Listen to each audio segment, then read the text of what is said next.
আমাদের ফ্লাইটের চাকা দুবাইয়ের মাটি ছুঁয়ে ফেললো। বিশাল বড় রুমটা। এই আমাদের গাড়ি ব্যারাকপুর ক্যান্টনমেন্ট ছেড়ে বেরিয়ে গেল। এইটা চিকেন পোলাও আর ডাল। কলকাতার মাটি ছেড়ে আকাশে ওরা শুরু করলো সাম্বার আর 2 রকমের চাটনি। কোনটা আমাদের সিট?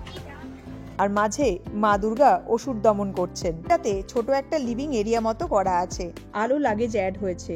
হ্যালো বন্ধুরা, আশা করি তোমরা সবাই খুব ভালো আছো, সুস্থ আছো। আমি গ্যারিন চাও, welcome back to another blog. একরাশ মন খারাপ নিয়ে আজকের এই ট্রাভেল ব্লগটা আমি শুরু করছি। ফাইনালি সেই দিনটা চলেই এলো। প্রিয়জনদের বিদায় জানিয়ে আজ আমাদের আবার আমেরিকা ফেরার পালা। মনটা আজ ভীষণ ভীষণ খারাপ। ঘড়িতে এখন ভোর 3:40 মতো বাজে। মা এখন মিষ্টুর চুল বেঁধে দিচ্ছে। এখানে থাকতে কটা দিন আমার মিষ্টুর চুল বাঁধা, ওর চুলের যত্ন কোনো কিছু নিয়েই চিন্তা করতে হয়নি। আমাদের দেশের দিনগুলো দারুণ আনন্দে চোখের নিমেষে কেটে গেল। দেশে আসছি এটাই আনন্দের। আসার সাথে সাথেই ভালো সময় যেন ঝড়ের বেগে কেটে গেল। যাই হোক, বিদ্যুৎ এখন সব সুটকেসগুলোকে ওপর থেকে নিচে নামাচ্ছে। সুটকেসগুলো খুব ভারী, প্রত্যেকটা সুটকেসেই প্রচুর জিনিসপত্র আছে, তাই আস্তে আস্তে সাবধানে একটা একটা করেই নামাতে হচ্ছে। নিচে নামিয়ে এগুলোকে আবার গাড়িতে তুলতে হবে। ঝামেলার শেষ নেই। বাবলুদা আর টিঙ্কুদা আজ দুজন মিলে সুটকেসগুলোকে গাড়িতে তুলে দিচ্ছে। আমাদের আসার দিনের মতন আজও ফেরার সময় 2টো গাড়ি এয়ারপোর্ট যাবে। আর আমাদের এয়ারপোর্ট ছাড়তে বাবা মা আমাদের সাথে এয়ারপোর্ট যাবে। কিছু বছর আগেও আমার শ্বশুরমশাই আর শাশুড়ি মার সাথে সাথে আমার বাবা মাও আমাদের রিসিভ করতে আর ড্রপ করতে এয়ারপোর্ট যেত। আজ দিন পরিস্থিতি দুটোই অনেক বদলে গেছে। বাবা আর নেই, আর তোমরা জানো যে মাও ভীষণ অসুস্থ। ইচ্ছে থাকলেও মার আজ এয়ারপোর্ট যাওয়ার মতো অবস্থা নেই। বাবা উঠছি তাহলে। যাই হোক, ঘড়িতে এখন 3:50 মতো বাজে। বাবা মা আর বিদ্যুৎ মিষ্টু গাড়ি নিয়ে বেরিয়ে পড়ল। বিদায় ব্যারাকপুর। আজ থেকে আবার অনেক দিনের অপেক্ষা। এই আমাদের গাড়ি ব্যারাকপুর ক্যান্টনমেন্ট ছেড়ে বেরিয়ে গেল। যাই হোক, ওইদিকে বিদ্যুৎরা চিড়িয়ামোড় ক্রস করছে, আর এইদিকে আমি আমার সুটকেস দুটোকে নিচে নামাচ্ছি। ছোটটা তো হালকা, তাই নামাতে কোনো প্রবলেমই হলো না, কিন্তু এই বড়টা নামাতে গিয়েই আমার হাত মনে হচ্ছে খুলে পড়বে। হাত ব্যথা করছে প্রচণ্ড। এক একটা সিঁড়ি ধরে ধরে আস্তে আস্তে নামাচ্ছি। ভীষণ কষ্ট হচ্ছে। আর ওইদিকে আমার মা তো সারা রাত জেগে বসে আছে। মায়ের ঘুম এমনিই পাতলা, আর আজ তো মনও খুব খারাপ। আমাদের পুরী যাওয়ার ব্লগটা দেখে একজন দিদি কমেন্ট করে জিজ্ঞেস করেছিলেন যে আমরা দেশে এসে কেন 2 বাড়ি, মানে আমার শ্বশুর মশাই, শাশুড়ি মা আর আমার মাকে নিয়ে সবাই মিলে একসাথে কোথাও ঘুরতে গেলাম না। আসলে আমাদের দেশে আসার 1 সপ্তাহ আগেই আমার শ্বশুর মশাই আর শাশুড়ি মা হরিদ্বার থেকে ঘুরে এলেন। আর আমার মা তো পড়ে যাওয়ার পর থেকে এখনো ঠিকভাবে হাঁটতেই পারে না। মার পুরো রিকভার করতে এখনো আরো বেশ কিছুদিন সময় লাগবে। তাই আর এবার সবাই মিলে একসাথে কোথাও ঘুরতে যাওয়া হলো না। আর প্রণাম করতে হবে না বাবা। ওই না থাক শোনা, ওরকম করে না বাবা। তুমি ভালোভাবে থেকো। আর করতে পারবে না। সাবধানে থাকবেন। হ্যাঁ, আর করতে হবে থাকবো না। হ্যাঁ ঠিক আছে, ভালোভাবে পৌঁছাবে, সাবধানভাবে পৌঁছাবে। মন খারাপ করো না।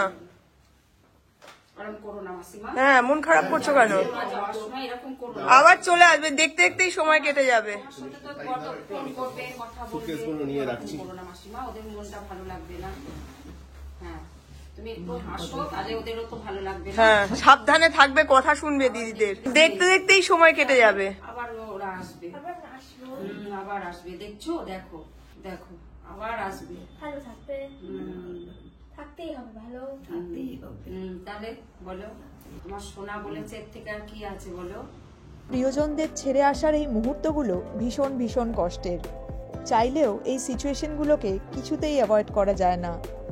আমি নিজেকে অনেক কষ্ট করে ধরে রেখেছি, কারণ আমি জানি যে আমি ভেঙে পড়লে আমার মা আরও আপসেট আর স্ট্রেসড হয়ে যাবে, আর তাতে মার শরীর খারাপ হবে।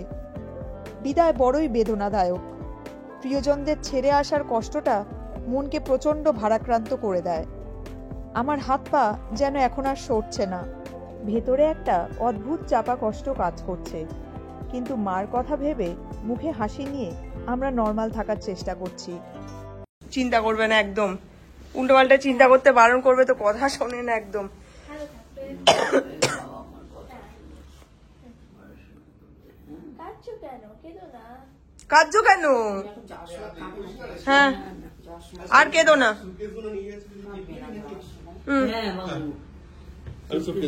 আচ্ছা,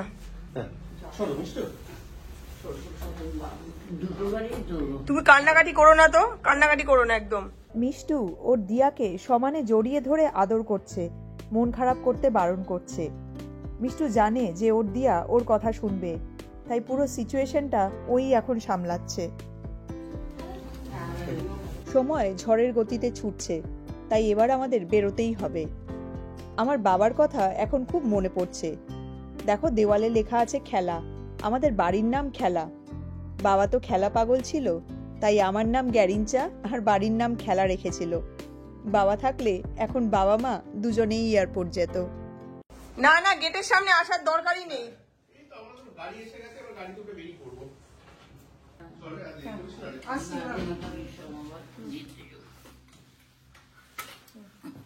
আর উঠতে হবে না। না, আর বরং ঘুরতে হবে না বারবার। না, শোনা, ভালোভাবে থাকো, ভালোভাবে পৌঁছে যাও। একটু এরকম করবে, তুমি এরকম করো না। হ্যাঁ, মন খারাপ তো একটু হবে, তারপরে আবার হ্যাঁ এই দেখতে দেখতেই চলো, আবার সময় দেখতে কেটে দেখতে যাবে। আবার একটু এখানে তো এত লোকজন আছে, সেই। তোমাদের চিন্তা নেই, চল। চিন্তা করো না। আরে কান্নাকাটি করো না মা, সাবধানে থেকো, একটু যত্ন নিও। আর আসার দরকার, আমরা তো এই গাড়িতে উঠে যাবো। হ্যাঁ, এর আর অন্ধকার এখন, আর আসার দরকার নেই। চল মিষ্টু, এসো মা, এবার দেরি হয়ে যাচ্ছে শোনা। Bye dear, love you. Bye bye dear, love you. আসছি। হ্যাঁ, বাই আন্টি, ভালো থাকবে। তো যাই হোক, আমরা এখন গিয়ে গাড়িতে উঠে স্টার্ট করি। তোমাদের সাথে একটু পরে আবার কথা হচ্ছে। ভোরবেলা বলে এয়ারপোর্ট আসার রাস্তাটা একদমই খালি ছিল, তাই আমরা প্রায় চলেই এসেছি। এই যে সামনে লেখা আছে welcome to Netaji Subhas Chandra Bose international airport. আসার দিন অ্যারাইভেল দিয়ে বেরিয়েছিলাম আমরা, আর আজ যাওয়ার পালা, তাই ডিপার্চারে ঢুকে পড়লাম। 2, 2, 4, 5, 6, 6টা 7টা সুটকেস ঢুকবে, আর থাকবে হলো গিয়ে সাথে 2টো, 8, 9। গাড়ি থেকে নেমে লাগেজপত্র সব গুছিয়ে ট্রলিতে তুলে নিয়ে এখন আমরা বারবার করে গুনে নিচ্ছি। এতগুলো ব্যাগ, আর এখন তো আরও লাগেজ অ্যাড হয়েছে। যতক্ষণ না চেকিং করে বড় সুটকেসগুলোকে দিয়ে হাত খালি হচ্ছে, ততক্ষণ শান্তি নেই। মিষ্টু কই?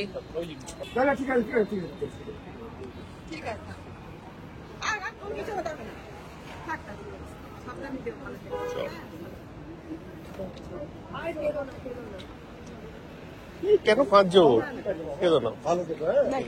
ঠিক আছে, সাবধানে থেকো। হ্যাঁ, সাবধানে থেকো, কান্নাকাটি করো না। দেখবে আর সময় কেটে যাবে। এই যাওয়ার সময়টাই ভীষণ বাজে লাগে। এয়ারপোর্টের ভেতরে এসে এখন আমরা এমিরেটসের কাউন্টারের সামনে চলে এসেছি। সকালবেলা বলে এখন এখানে খুব একটা ভিড় নেই। আমরা এখন বড় সুটকেসগুলো এখানে সব চেকিং করিয়ে দেব। লাগেজগুলো দিয়ে দিতে পারলে শান্তি। শিকাগো পৌঁছে তারপর আবার বড় সুটকেসগুলো কালেক্ট করতে হবে, ততক্ষণের জন্য নিশ্চিন্ত। ফাইনালি আমাদের চেকিং ডান। এই যে 2টো ছোট সুটকেস রেখে বাকি সব সুটকেসগুলো আমরা চেকিং করে দিয়েছি। এমিরেটসের কাউন্টারে থাকা একজন দাদা ওয়াজ ভেরি হেল্পফুল। উনি বললেন যে আমরা চাইলে ছোট সুটকেসগুলোকেও চেকিং করে দিতে পারি, তার জন্য কোনো চার্জ লাগবে না। তাই একটা ছোট সুটকেস আমরা চেকিং করে দিলাম। আসলে আমাদের দুবাইতে 21 ঘন্টার লেওভার আছে, ওখানে আমরা হোটেলে নাইট স্টে করব, সেজন্যই 2টো সুটকেস সাথে রাখতে হলো। যাই হোক, বাবা মা এখনো বাইরে অপেক্ষা করছে। চেকিং হয়ে গেছে সেটা না বলা অবধি বাবা মা বাইরে দাঁড়িয়েই থাকবে, তাই চেকিং হয়ে গেছে সেটা বাবা মাকে জানিয়ে গুড বাই করে দেব। ওই যে বাবা মা হাত নাড়ছে। সব হয়ে গেছে আমাদের, ঠিক আছে, চেকিং টেকিং সব। হ্যাঁ হ্যাঁ হ্যাঁ হ্যাঁ হয়ে গেছে। আমরা তাহলে সিকিউরিটি করে ঢুকে যাচ্ছি। ঢুকে ফোন করে দেবো। হ্যাঁ আসছি। ফিরে যাওয়ার এই সময়টা এত খারাপ লাগে, প্রিয়জনদের গুড বাই বলাটা ভীষণ ভীষণ ডিফিকাল্ট। যাই হোক, চেকিংয়ের পর এবার আমাদের ইমিগ্রেশন আর সিকিউরিটি চেক করতে হবে। এই যে বাদিকে হলো ইমিগ্রেশন এরিয়া, তারপর সিকিউরিটি। এখানে ক্যামেরা অফ করতে হবে। ইমিগ্রেশন আর সিকিউরিটি সেরে তারপর তোমাদের সাথে আবার কথা হচ্ছে। ঘড়িতে সকাল 6:02 বাজে আর আমাদের ইমিগ্রেশন আর সিকিউরিটি হয়ে গেছে। এখন আমরা আমাদের গেটের দিকে যাচ্ছি। আমাদের গেট নাম্বার হলো 10। আমাদের কলকাতা থেকে দুবাই যাওয়ার ফ্লাইট টাইম হলো 9টা। হাতে এখন বেশ অনেকক্ষণই সময় আছে, তাই ধীরে সুস্থে এখন গেটের দিকে যাচ্ছি। আমরা চলে এসেছি গেটের কাছে। ওই যে গেট নাম্বার 10। তবে ওখানে বসার জায়গা নেই বলে আমরা গেট 11-এ এসে বসলাম। এদিকে দেখো আলোও ফুটে গেছে, বাইরেটা পরিষ্কার দেখা যাচ্ছে। দূরে এমিরেটস আর ইন্ডিগোর কয়েকটা ফ্লাইট দাঁড়িয়ে আছে। খুব টায়ার্ড লাগছে এখন, কেমন যেন একটা অদ্ভুত ফিলিং হচ্ছে। এতক্ষণে বাবা মা বাড়ি পৌঁছেও গেছে আর আমার মা তো জেগে বসে আছে। একটু আগেই ইমিগ্রেশনের সময় ফোন করেছিল, তখন কথা বলতে পারিনি। দেখি ফোন করে বাড়িতে এখন একটু কথা বলি। এতক্ষণ এত দৌড়ঝাঁপ করার পর এখন বসে থাকা ছাড়া আমাদের আপাতত আর কিছুই করার নেই। দুই বাড়িতে কথা বলে এখন আমি আর মিষ্টু একটু চারিদিকটা ঘুরে দেখছি। আর হাঁটতে হাঁটতে আমরা একদম ডেড এন্ডে চলে এসেছি। এখানে দেখছি দুর্গা ঠাকুরের একটা মূর্তি আছে। কাছে আসতেই দেখি লেখা আছে world's first 3D printed Durga idol. একদিকে লক্ষ্মী আর গণেশ ঠাকুর, আর অন্যদিকে আছে সরস্বতী আর কার্তিক ঠাকুর, আর মাঝে মা দুর্গা অসুর দমন করছেন। ঠাকুরের এই মূর্তিটা দেখে দুর্গাপূজার কথা এখন ভীষণ মনে পড়ছে। বহু বছর হয়ে গেল দেশে আমাদের দুর্গাপুজো দেখা হয়নি। ইচ্ছে আছে আমরা একবার মিষ্টুকে নিয়ে পুজোর সময় দেশে আসব। দেখা যাক আমাদের সেই ইচ্ছে কবে পূরণ হয়। সকাল 7টা মতো বাজে এখন, আর সূর্যদেব উঠে পড়েছেন। বাইরেটা দেখতে এখন অপূর্ব সুন্দর লাগছে। আর এদিকে দেখো ভালো ভিড়ও হয়ে গেছে। এটা আমাদের ব্রেকফাস্টের সময়, তাই মিষ্টুর খুব খিদে পেয়ে গেছে। আমাদেরও পেয়েছে, তবে অল্প। ফ্লাইটে উঠে খাবার খেতে খেতে এখনো বেশ অনেকটাই দেরি আছে, তাই আমরা এখন ব্রেকফাস্ট করার জন্য দোকান খুঁজছি। এখানে দেখছি পরপর ওয়াও মোমো, idli.com আর বিরিয়ানি ভাইয়ের দোকান আছে। ওয়াও মোমো এখানে এসেই আমরা খেয়েছি, খুব একটা ভালো লাগেনি। আর এত সকালে আমাদের বিরিয়ানি খেতে একদম ইচ্ছে করছে না।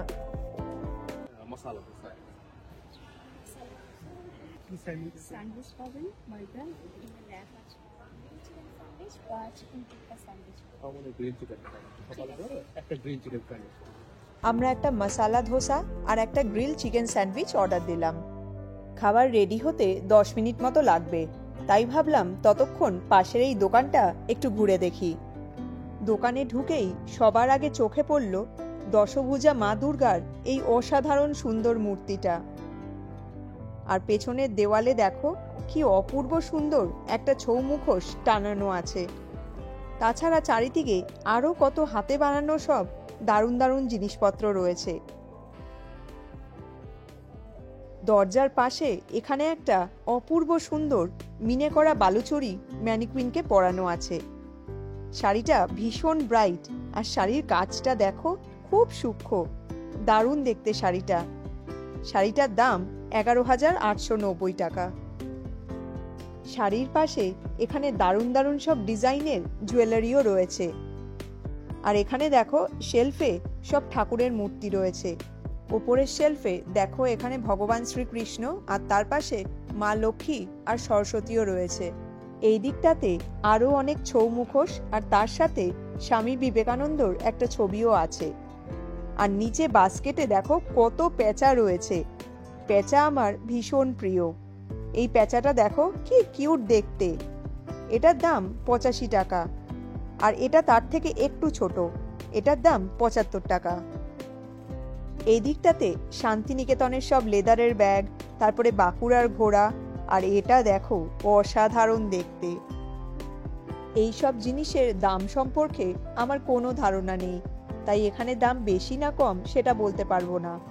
তবে এক ছাদের তলায় আমাদের বাংলার সব রাজ্যের হাতে বানানো অপূর্ব সব শাড়ি গয়না আর অন্যান্য সব জিনিসপত্র দেখে খুব ভালো লাগছে। চলো এবার যাওয়া যাক, বিদ্যুৎ কল করছে, খাবার মনে হয় রেডি হয়ে গেছে। এদিকে চিকেনটা পুরোটাই বেরিয়ে যাবে। এটা কি বার্গারটা কেমন? ভালো বানিয়েছে।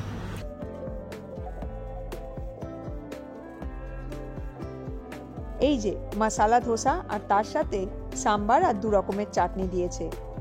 ধোসা আর সাম্বার সবই ফ্রেশ বানানো। সাম্বারটা খেতে অতটা ভালো না হলেও ধোসাটা খুব ভালো খেতে।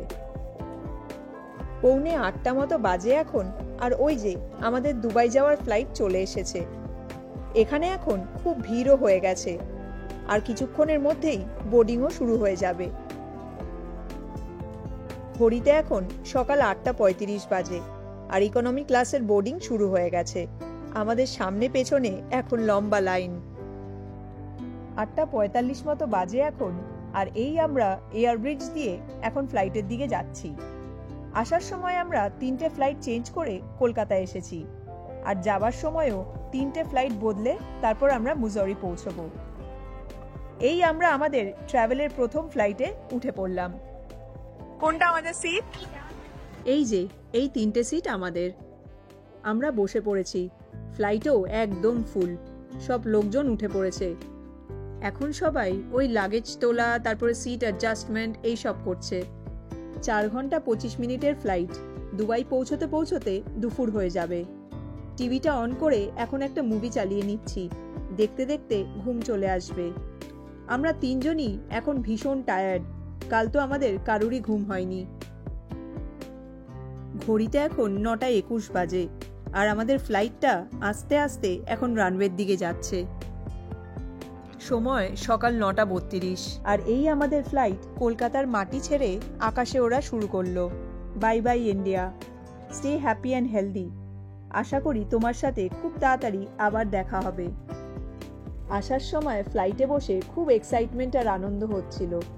দেশে এসে প্রিয়জনদের সাথে সময় কাটাবো, ঘুরতে যাব, ভালো মন্দ খাবো, এত কিছু ভেবেই মনটা খুশিতে ভরে উঠছিল।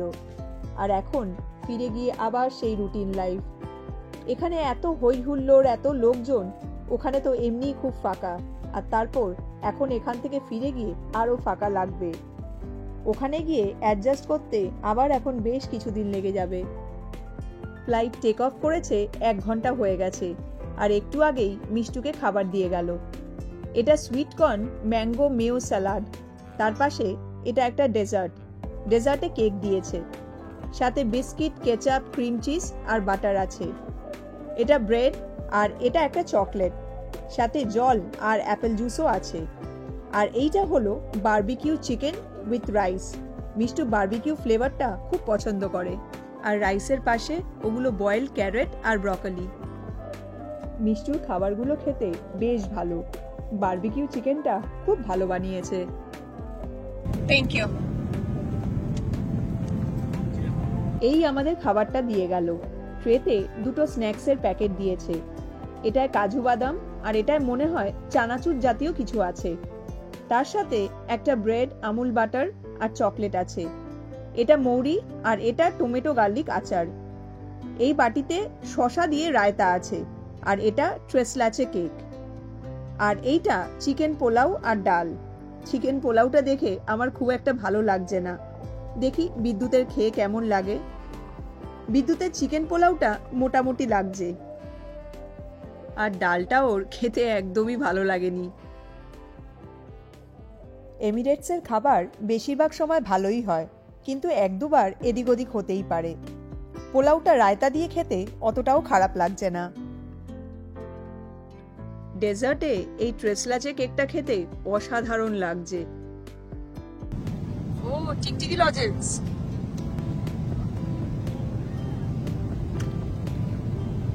এইটা ভালো ছিল। খেয়ে দে বিদ্যুৎ মিষ্টু ঘুমিয়ে পড়েছে, তবে আমার চোখে ঘুম নেই। আমার ঘুম এমনিই খুব পাতলা।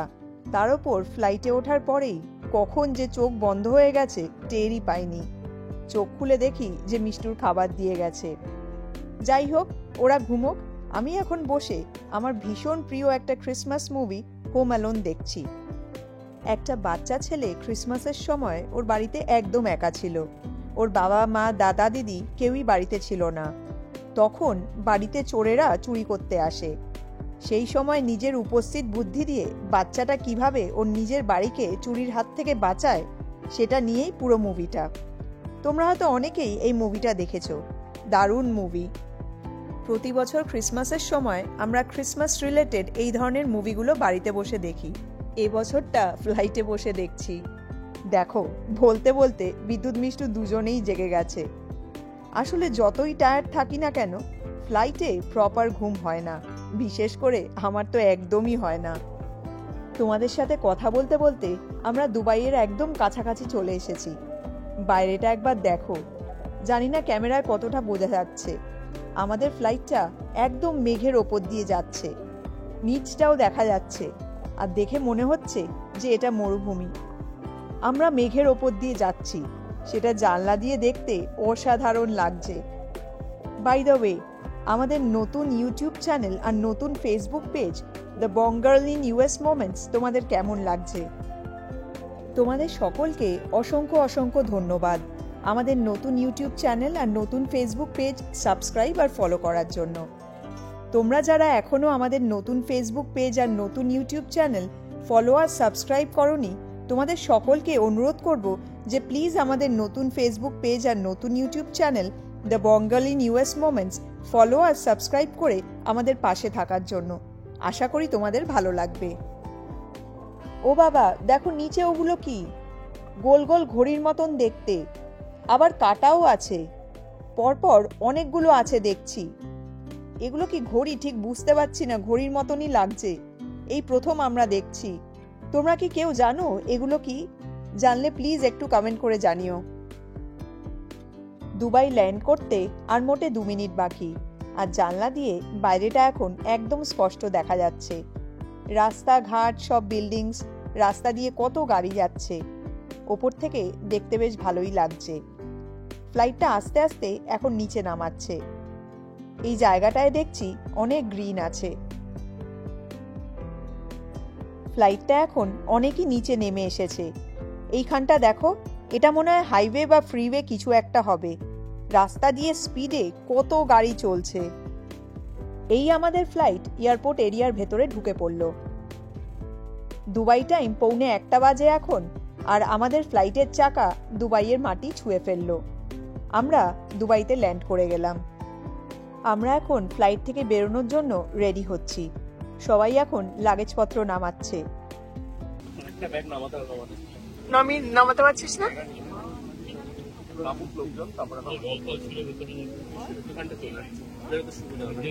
ফ্লাইটের দরজা খুলে দিয়েছে, আর নামার লাইনটাও এখন স্পিডে এগোচ্ছে। বাইরের টেম্পারেচার এখন 26। আমরা মোটা জ্যাকেট পরে আছি। বেরিয়েই আমাদের জ্যাকেট খুলতে হবে। এই আমরা নেমে পড়লাম আমাদের লম্বা 37 ঘন্টা যাত্রার প্রথম ফ্লাইট থেকে। এরপর আরো 2টো ফ্লাইট আছে। এই যে এইটা আমাদের ফ্লাইটটা, যেটা এলাম আমরা। আর এই একটা দাঁড়িয়ে আছে। হ্যাঁ, এটাও এমিরেটস, তাই না? হ্যাঁ।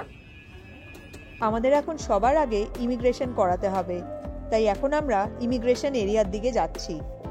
কলকাতা এয়ারপোর্টে তোমাদের বলছিলাম না যে দুবাইতে আমাদের 21 ঘন্টা লেওভার আছে। এত লম্বা লেওভার বলে আমাদের এমিরেটস হোটেল প্রোভাইড করেছে। ইমিগ্রেশন সেরে তারপর আমরা এয়ারপোর্ট হোটেলে যাব। ওখানেই আজ রাতটা আমরা থাকবো। কাল সকালে আমাদের এখান থেকে শিকাগো যাওয়ার ফ্লাইট। চলে এসেছি আমরা ইমিগ্রেশন এরিয়াতে। আমরা তাহলে এখন ইমিগ্রেশনটা সেরে ফেলি। সামনে ক্যামেরা অ্যালাউড না, তাই ইমিগ্রেশন সেরে তারপর তোমাদের সাথে আবার কথা হচ্ছে। আমাদের ইমিগ্রেশন হয়ে গেছে। এবার আমরা এখান থেকে হাঁটতে হাঁটতে এমিরেটস হোটেল ডেস্কের দিকে যাচ্ছি। দুবাই এয়ারপোর্টটা বিশাল বড়, আর এয়ারপোর্টে এদিক থেকে ওদিক যেতে গেলেও হাঁটা পড়ে প্রচুর। ফ্লাইট থেকে নেমে সেই তখন থেকে আমরা হেঁটেই যাচ্ছি, রাস্তা আর শেষ হচ্ছে না। প্রায় 15-20 মিনিট হাঁটার পর মনে হচ্ছে যে আমরা কাছাকাছি চলে এসেছি। এই যে সামনে দেখো লেখা আছে এমিরেটস হোটেল ডেস্ক। তবে কোন জায়গায় যে হোটেল ডেস্ক সেটাই তো বুঝতে পারছি না। তাই বিদ্যুৎ হোটেল ডেস্কটা ঠিক কোন জায়গায় সেটাই এই ভদ্রলোককে জিজ্ঞেস করছে। ফাইনালি আমরা চলে এসেছি হোটেল ডেস্কে। দুবাইয়ে এয়ারপোর্ট হোটেলে আমি আর বিদ্যুৎ এর আগে একবার ছিলাম, তাও সেটা 14-15 বছর আগে, তাই আমাদের কিছুই মনে নেই। আর তারপর তো এত বছরে কত কিছু চেঞ্জও হয়েছে। 5 মিনিট ওয়েট করার পরই আমাদের হোটেলের বাস চলে এসেছে, তাই আমরা এখন এয়ারপোর্ট থেকে বেরিয়ে বাসের দিকে যাচ্ছি। বেশ সর্বনাশ কি গরম। দুবাইতে এমনিই গরম, তার উপরে আমরা মোটা জ্যাকেট পরে আছি। ওই যে বাস দাঁড়িয়ে আছে। লাগেজ দুটো পেছনে তুলে দিয়ে আমরা বাসে উঠে পড়লাম। ওই যে বিদ্যুৎ ওখানে বসে পড়েছে, আর এখানে মিষ্টু আর আমি বসলাম। বাইরে এখন প্রচন্ড গরম, আমরা এখনো জ্যাকেট খোলার টাইমই পাইনি, তাই পাশেই ওয়াটারফলটা দেখে খুব ভালো লাগছে। বাস ছেড়ে দিয়েছে। এয়ারপোর্ট থেকে হোটেল পৌঁছতে ওই 8 থেকে 10 মিনিট মতো লাগবে। দুবাইয়ের রাস্তা ভীষণ ভালো আর চওড়া, তাই বাসও খুব স্মুথ চলছে। তবে রাস্তায় ভালো ট্রাফিক আছে। জানলা দিয়ে বাইরেটা দেখতে বেশ ভালোই লাগছে। চারিদিকে প্রচুর উঁচু উঁচু বিল্ডিং, গাড়ির পার্কিং, তারপরে ফ্লাইওভার। রাস্তার ধারে প্রচুর তাল গাছও দেখতে পাচ্ছি। আমরা হোটেলে পৌঁছে গেছি। লাগেজ নিয়ে ভেতরে ঢুকতেই দারুণ একটা ফেস্টিভ ভাইব ফিল করতে পাচ্ছি। চারিদিকটা খুব সুন্দর করে সাজানো। আমরা রিসেপশন এরিয়াতে চলে এসেছি। সবার আগে এখন চেকিংটা করে আমাদের রুমে যাব। ভীষণ টায়ার্ড লাগছে আর খুব খিদেও পেয়ে গেছে। তো যাই হোক, চেকিংটা করে রুমে গিয়ে তারপর তোমাদের সাথে আবার কথা হচ্ছে। দুবাই এয়ারপোর্ট থেকে আমরা এয়ারপোর্ট হোটেলে চলে এসেছি। আমরা হোটেলে এসে ভাবলাম তোমাদেরকে একবার হোটেলের রুম টুরটা দিয়ে দিই। তো চলো দুবাইতে এয়ারপোর্ট হোটেলের রুমটা কেমন দেখতে সেটা তোমাদেরকে দেখাই। ঢুকেই দেখো এখানে একটা ক্লোজেট আছে, বিশাল বড় ক্লোজেট। হ্যাঙ্গার রয়েছে কিছু, আর ক্লোজেটটা এখানেই শেষ না, ওই দিকটাও আছে না? হ্যাঁ, ও এই দিকটা এদিকে হচ্ছে একটা সেফ locker আর আছে, সেফ, আর উপরে জিনিসপত্র রাখা যাবে। ভীষণ স্পেশিয়াস। এখানে দেওয়ালে সুইচ বোর্ড আর ঘরের টেম্পারেচার সেট করার জন্য থার্মোস্ট্যাটটা আছে। আর থার্মোস্ট্যাটের পাশে দেওয়ালে একটা ফুল লেন্থ মিরর আছে। বাদিকে এখানে গ্লাস, জলের বোতল আর প্লিজ ডু নট ডিস্টার্বের একটা ট্যাগ আছে। রুমে ঢুকে একটু এগোলেই বাদিকে একটা বেঞ্চ মতো আছে। আমরা ঢুকেই আমাদের লাগেজ আর জ্যাকেটগুলো এখানে রেখে দিয়েছি। আর বেঞ্চটার পাশেই একটা লম্বা টেবিল আর চেয়ার আছে। টেবিলের ওপরে একটা টিভি আছে, আর টিভির পেছনে একটা মিড সাইজ আয়নাও আছে। আর এখানে ক্যাবিনেটের ভেতরে একটা মিনি ফ্রিজ রয়েছে। এইদিকে দুটো টুইন বেড রয়েছে। টুইন বলে বেড দুটো ছোট, তবে একটা রাতের ব্যাপার তো, তাই আর চেঞ্জ করার কথা ভাবছি না। বেড দুটোর মাঝে একটা ডেস্ক, আর তাতে নাইট ল্যাম্প, ফোন আর রিমোট আছে। আর বিছানার পাশে এদিকটাতে ছোট একটা লিভিং এরিয়া মতো করা আছে। এখানে দুটো সোফা আর একটা সেন্টার টেবিল আর একটা সাইড টেবিল আছে। আর এইখানে এই গ্লাস ওয়ালটা দিয়ে বাইরেটা দেখা যাবে। ভিউটা বেশ সুন্দর না? দারুণ ভিউ, বেশ ভালো, তাই না? হ্যাঁ খুবই ভালো হোটেল দিয়েছে। বিশাল বড় রুমটা। তোমাদের বাথরুমটা দেখাতেই ভুলে গেছি। রুমে ঢুকেই ডান দিকে এই যে বাথরুম, বাদিকে এখানে একটা সিঙ্ক আর আয়না আছে, আর এদিকে টয়লেট আর বাথটাব। বাথরুমটাও বেশ বড়। আমরা এখন একটু রেস্ট নিয়ে তারপরে বেরোবো। হাতে যখন সময় আছে তাই দুবাইয়ের চারিদিকটা একটু ঘুরে দেখব। তো যাই হোক, আজকের ব্লগটা তাহলে এখন আমি এখানেই শেষ করছি। তোমরা কিন্তু কমেন্ট করে অবশ্যই জানিও যে আজকের এই ট্রাভেল ব্লগটা তোমাদের কেমন লাগলো। আর যদি ভালো লাগে তাহলে প্লিজ একটা লাইক করো। যারা এখনো ফলো আর সাবস্ক্রাইব করোনি প্লিজ করে দিও। আর তোমরা যে যেখান থেকে ব্লগগুলো দেখো, ফেসবুক হোক বা ইউটিউব, তোমাদের যদি ব্লগগুলো ভালো লাগে তাহলে প্লিজ একটু শেয়ার করো। দুবাই থেকে আমেরিকা যাওয়ার ট্রাভেল ব্লগ নিয়ে তোমাদের সাথে খুব তাড়াতাড়ি আবার দেখা হচ্ছে। তোমরা সবাই খুব ভালো থেকো, সুস্থ থেকো, সাবধানে থেকো, আমাদের সঙ্গে থেকো। Take care and thank you so much for watching. By.